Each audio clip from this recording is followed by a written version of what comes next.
Alright, what is going on, guys? My name is Carter, and today I'll be showing you some of the most effective and simple, no bullshit tips to help you improve at Counter-Strike.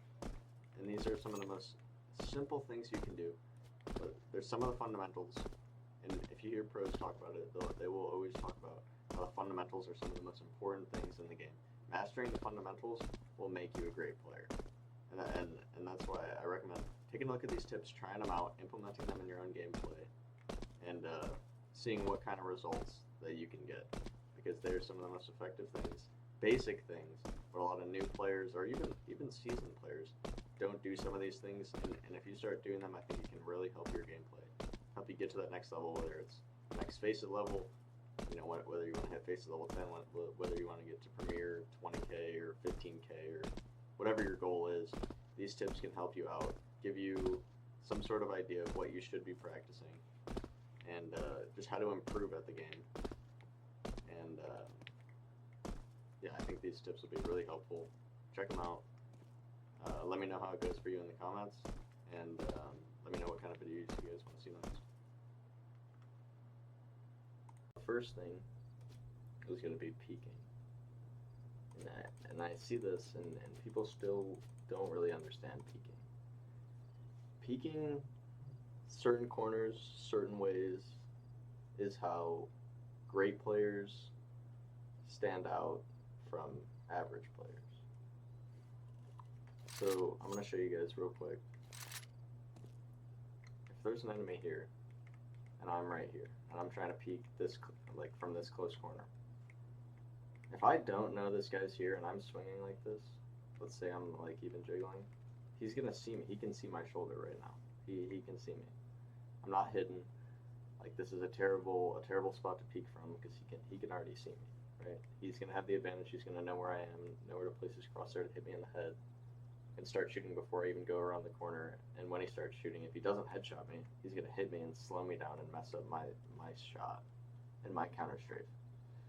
So to avoid this, what we do is we back off the angle. See, now I've backed up a few feet, and now if I peek, we see each other at the same time. Like from here, he can't see me right now. So if I peek from here, it's a fair fight. And with peeker's advantage still being strong in CS2, this is so valuable to know that you don't want to be peeking this close angle. This is just going to get you killed. He's going to see you before you can see him, and then it's just GG. Like, you're never going to beat a better player when you're peeking like that. So, just to reiterate, first tip: don't peek like close angles. Peek from afar. It's just going to make it a much more fair gunfight and help you win a lot more duels. And then the next thing we'll go over is crouching. Because I see a lot of people crouching nowadays, but they don't always know when to crouch, so they'll crouch peek, or like if I'm crouch peeking even from here, he's still gonna see me before I see him. It's just not effective. You'll see Donk do it, but he does it in a certain way where he will crouch peek either a really close angle, or if he knows someone's there, or there's a very high probability of someone being there. Then it's effective. But like if I crouch peek and I don't know where to aim and I start shooting, it's really hard for me to readjust. But if I know exactly where he is, then crouch peeking isn't a bad idea. It's just people don't necessarily understand when you should be crouch peeking and when you shouldn't. So go up here. If I'm going here, like, I don't really want to be like crouch peeking. This is okay, but I get so much more value if I wide swing. He's not gonna be able to hit me. If he's holding this, he's gonna be holding right where my head is. I crouch. That's just an easy target. I'm not moving as fast. Now, for a different angle, like say someone's playing right there, and then I move and crouch, then it's okay. And once you start spraying, then crouching is somewhat acceptable. If you see what Donk does, though, he'll swing, he may shoot, he may not shoot, and then he'll crouch and then start shooting, because you are accurate when you are crouching. You're accurate when you're crouching and moving. Eagle, AK, whatever you're using, you're accurate while crouching, spraying, shooting, and you can be moving the entire time. It doesn't matter. It doesn't affect you. So just to reiterate that, you got to know when to crouch. The only time you should be crouching, one is if you have an op. Two is if you know where someone is. If I know someone's holding this close angle, then it's not necessarily the worst thing to do. It's just crouch peeking in general. People will peek angles like this, and that is the worst thing you can do. Like, it will get you killed so many times. You can't move. You can't dodge. Like he's gonna have such an easier time lining up his crosshair on your head. And then for tip number 3, we'll talk about counter strafing, because I think a lot of people still don't do it, or they don't do it correctly. Maybe if you came from Valorant, it's slightly different in CS, because in Valorant, when you're moving, and you stop, and you're instantly accurate. CS is not quite the same. It's more like you're on skates, if you will, where I let go, and it takes a second for me to stop. So that's why counter strafing and Counter Strike is a little bit different. And if I'm holding D here, if I want to be accurate, hold A, and then I can shoot. And then I can go back and forth using A and D and counter strafing. You can still do, you don't always have to press D you don't always have to counter strafe. Like if I'm holding D, I don't always have to press A. I can wait a second for it to stop. But when you're learning and you're getting used to it, you don't want to do that, just because it might mess up your timing. It's a lot easier to learn when you counter strafe when you're moving right, pressing A to counter strafe, when you're moving left, pressing D to counter strafe, and then shooting instead of waiting that delay. Once you get comfortable with that, then you can start not pressing A or D and counter strafing, and sometimes you can use it to kind of give yourself a second to line up the shot. But when you're learning, you're going to want to start counter strafing by holding D when you're moving right, and then pressing A to stop, and then same thing for the other side, just reverse. And a good drill to practice this, if you ever heard of C9 nothing, he always talks about this, and he's insanely good at it.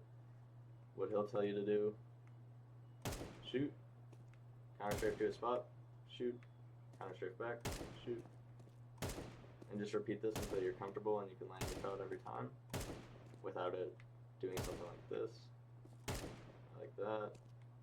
And then I'll show you real quick when you're moving and you don't counter strafe and then you shoot too early.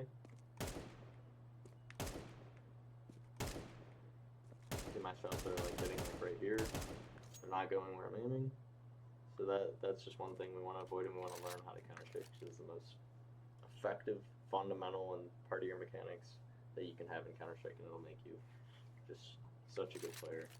And you'll be able to quick peek angles, counter strafe, go back, shoot, and then hide back behind cover. Alright. And then for the next thing we'll talk about is spray control. Now you don't need to know the spray pattern of every weapon. Unless you're a pro player, it's not going to affect you very much. The only thing you should know is like the first 10 bullets of each weapon, let's say. So what I use is this workshop map called Recoil Master Weapon Practice. And I just go over here and I turn on the dummy targets. And show impact is useful. I don't always have it on, but show impact is useful. You can also use the recoil crosshair if you just want to see kind of where the recoil goes. This map will show you the pattern, so you can see. You can also spawn more than one target and practice spray transfers. But the most important thing is try to memorize the first 10 bullets, and this will help you so much. Give you a big edge.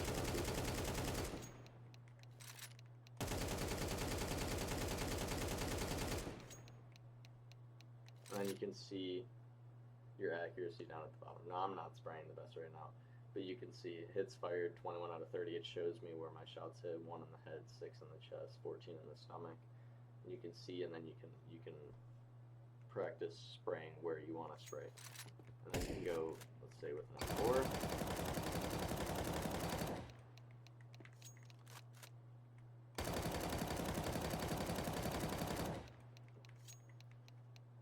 And And then what I always try to shoot for when I'm actually doing spray control training is I try to hit from like around this distance, hit above 25 out of 30 with each of the main guns, so just AK, M4A1S, M4A4. If you want, you can practice some of the more minute guns, I guess you will, that people don't really practice sprays because most of the time you're just running or tapping. So yeah, that's what I would do. Come here, practice, memorize the first 10 bullets or so of the spray, so you can kind of learn how it works, get an understanding of it. And most of the time, you won't need more than 10, maybe 15 bullets to take down your first target, hopefully. And then once you get good at it, you can learn to spray transfer, which is tough. It's a more advanced mechanic, but for right now, we'll just focus on the fundamentals of spraying and learning how to do it, because it'll really help you. And you can also spray while you're crouched, and you're still accurate. Now, if you're moving without crouching, not going to be accurate. Wouldn't recommend. Please crouch while if you want to move. But for this, I'd recommend just standing still, seeing how many shots you can hit.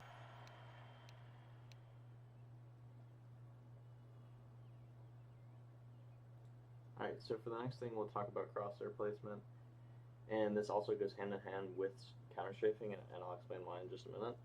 So we are on, if you go in the workshop and just look up Inferno Pre-Fire, this map should pop up. They have all the other maps as well, but I'm going to show you on Inferno just because I think it's one of the best maps for this, because there's so many angles, especially near like B site and on A as well, that people can be sitting, and how you can work on counter strafing at the same time. So we'll just keep it on safe for now. You can change it to medium or expert, where the bots will lock on and shoot back, but for our purposes, we're just going to stay on safe. So for the first thing, all you're going to want to be doing, obviously, clearing angles. Walking up, you can shift walk, you can run, whatever you want to do. But the main thing, obviously, crosshair placement. But also, what you can practice doing it is counter strafing. So for this part, you don't need to be like focusing it as like still have good crosshair placement, but when you're just starting out, also use this to incorporate a little bit of aim training and a little bit of counter strafing. So what I'm going to do, I know a bot's right here. So what I'm going to do is I'm going to swing, I'm going to counter strafe, and I'm going to shoot. And then I see this bot. All I'm doing, so I know where they're generally going to be. I know someone could be in this corner, whatever. And so I'm going to hold A. When I'm ready to shoot, press D. I'm going to counter strafe. I'm going to shoot.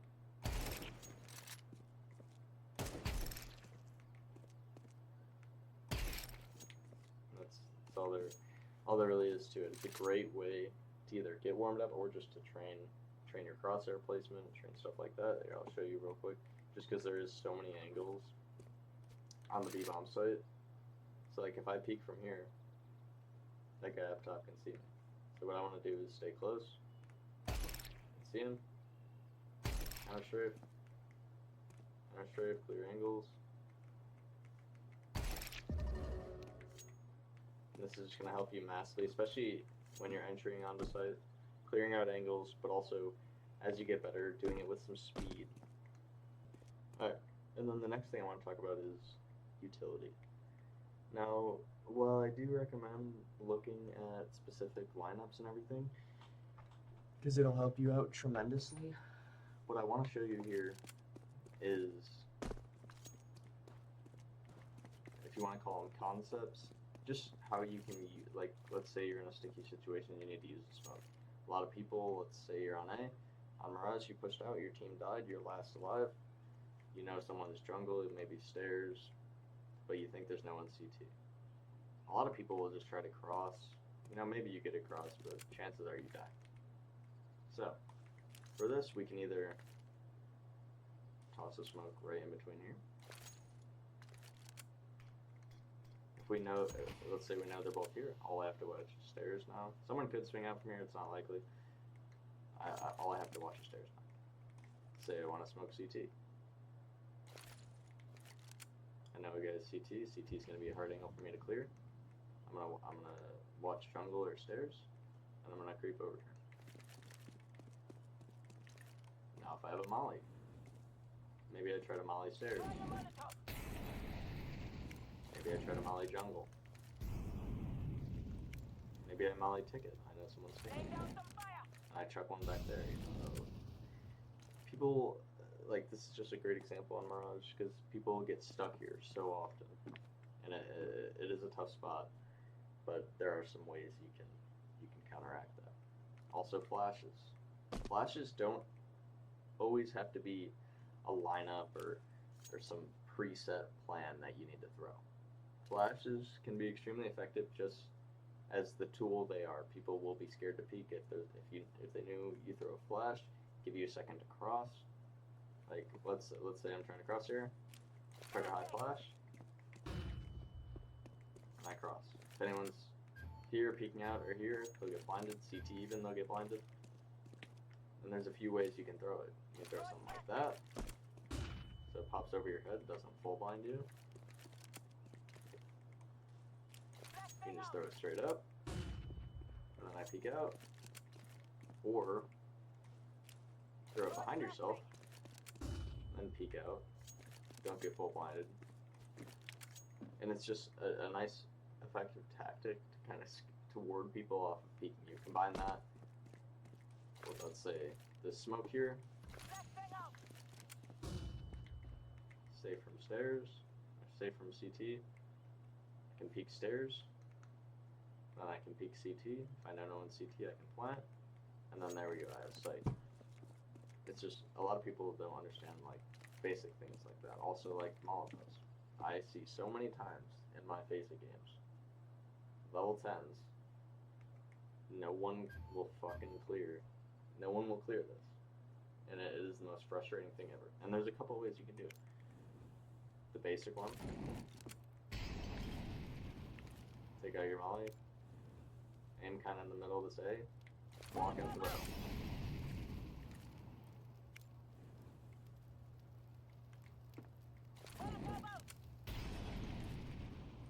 basic molly to throw. Clear out under palace. Aim right under the A. Walk forward right about to here. Or a little short of there because you don't want to be peeking out. And then throw. Clear out under palace. Now if you have a palace player coming out, which hopefully you do, they can watch this. If the guy's smart and doesn't want to die instantly, he'll either run out here for you guys to kill him, or he'll come with the ladder, which if you have a teammate right here, he will see it. And that's just, knowing how to use utility is another big difference. It goes right alongside with crosshair placement from a level 10 to a level 7 to a level 5 to a level 3. It's crosshair placement. People don't understand how to use utility. And the next tip I'll go over, very fundamental thing, I'm sure you guys saw this coming, is aim training. You don't need to be doing a lot of this, just some sort of aim training, 10 minutes a day, 15 minutes a day, whatever you want to do. I love this map, it's called Aim Trainer V3, I believe, and there's so many like customization options. Aimbots is also a great one, but I like to try something new. So on this one, you can have the bots moving, and you can practice tracking them, you can have them crouch, you can change if you only want to see CT models, whatever. Add more bots. It has the challenge to like see how fast you can do them as well.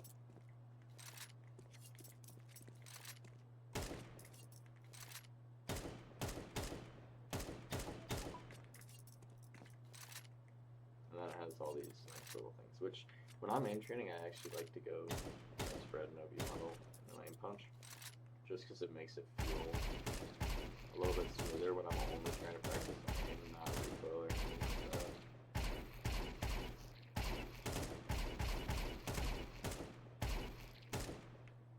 And then what I do is I come over here, and this is my favorite thing too, this is what I normally do when I'm just trying to practice pure aim. is I'll come over here, I'll spawn 3 targets. You can go whatever size you want. When you're starting out, I would recommend, I like 10. I think 10 is good. And then when I have 3 targets, put it on 100. And then you can either keep it on the full area size, or I like to do small just to practice little like micro flicks. And then when I start, I'll show you guys real quick. You can see your KPM here. What I like to do is try to have it over 150, 155, preferably about 160 or 165, and then I know my aim is really good and I'm ready to play. So this is a non-negotiable thing that I'll do as my warm-up every single time. It's my favorite way to aim train, and then I'll do this, and then I'll do either deathmatch or the pre-fire maps. But I think this one is a very valuable tool, and it also has this side as well. And for this one, I like having the moving targets on. You can change how it moves. You can make it random movement. So like you'll see, it'll go back and forth. Random movement. Change it to diagonal. You go up and down, kind of like that. Altering, and then we'll just go up and down, I guess. I don't know. I've never used alter. You can also change the size of these, make them bigger, make them smaller, change the sound and all that. Just a great way to aim train, and I really recommend this. You don't need to be doing it too much, just 10-15 minutes before you play, and you will see results that I've been doing this, and it's helped me out tremendously, especially as a warm-up. Last thing I'll show you guys is it may seem like a minor tip, but I honestly think it's really important. It was for me at least. Is changing your view model. I honestly think view model is pretty important, just because for me personally it gives me that level of comfort, knowing how my gun's shooting, how my gun's moving. For example, like if I'm using this view model, which isn't my normal one, it's a little bit higher, and I'm honestly not the biggest fan of this. If I start shooting it, like for some reason in my brain it really makes me feel like my bullets are going up really quickly, so I'll start adjusting my spray too early, and I'll end up hitting a lot of stomach shots, leg shots, stuff like that, and I don't really want that. So I'd recommend coming in here, trying out some new view models, try left-handed, try some different things, see what you're comfortable with, play around with your FOV. Min is 54, max FOV is 68, so I recommend changing, trying some stuff out, seeing what you're comfortable with, play a few games with it. If you need to change mid-game, you can always type view, and then offset X, Y, and Z will pop up. You can go in here, adjust the values, see what you like. If you want a map like this, go to the Steam Workshop and just look up view model generator, come into a map like this. You can also get one that has all the pro view models that you can try out. So yeah, I'd recommend that. Find something you're comfortable with and stick to it, get comfortable with it, get good with it. And I think honestly it can really help, because it did help me. So with all that being said, let me know how all these tips go for you. Try them out, test them out, let me know in the comments, tell me how they worked for you. And then if you want me to make more videos like this, more advanced tips and tricks, I can do that. If you want me to make smoke lineups, anything like that, I'd be happy to do that. Just let me know what you guys want to see in the comments.